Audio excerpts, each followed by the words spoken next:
I'm Jennifer Angel. These are your stars, Virgo. Lots happening around you, Virgo, this week. First of all, your ruling planet, Mercury, goes retrograde on the 15th. I know I've been giving you some warning of this for some time now. So it's sitting in your solar 12th house. Now, we'll come back to that in a minute because Mercury, let's just talk about Mercury for all the people that are just tuning in and haven't been watching me. So Mercury is the ruler of communication, all communication. It's your ruling planet and takes in electronics, travel, media. It governs also all media of any level, publishing, broadcasting, radio, and it also does govern short distance travel, and it also governs on a family level siblings as well. So there's the overview there. Now, sitting in your solar 12th house, and the sun moves into this area at the end of this week on the 22nd, I think it is. And so this is a very, sun being a most powerful force, and Mercury is retrograde right through until the 8th next month. I like to give it a few days after that, to clear and get back sort of out of its stationary position. Now, in this position here, it's a good time. The 12th house to me is a really good time to think about, what you want in life, what inspires you to be the best that you can. It's a position in your solar chart where you can really put your dreams out there.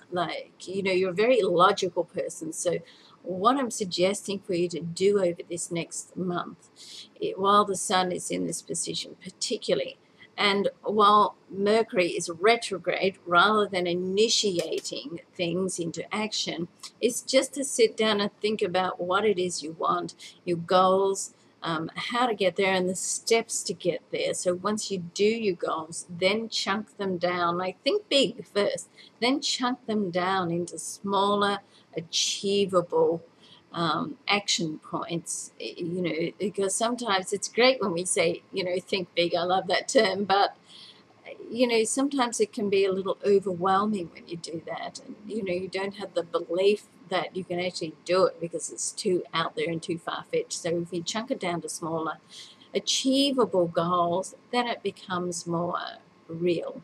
Okay, so good month to do that. Now, this is a really very much of a transition point for you. There's lots of things sort of happening where you can and stabilize where you are. So all this activity to do with Mars is sitting in your solar second house.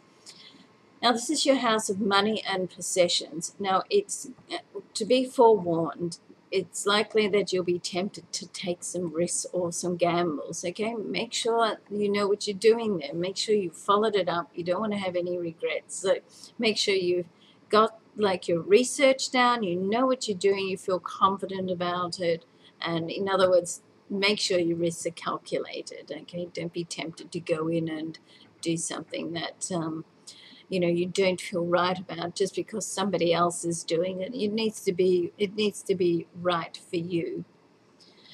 There's also a challenging square between Mars in your second house and Pluto sitting in your fifth house. So there could be some obstacles there to do with social events. Don't work too hard on getting to meet people. It's if you have to work too hard with making connections, maybe it's not right. When things are right, often they just fall into place. Okay, so your guidance or astro guidance for this week is to get your goals set, review where you are, where you want to be. Don't take any risks with money, and just sit back and chill out for a little bit. Don't work too hard on trying to get where you're going. Okay, watch the signs of synchronicity of life, and when things fall into place, that's when they're right. Have a great week, Virgo. I'm Jennifer Angel. Thanks for watching.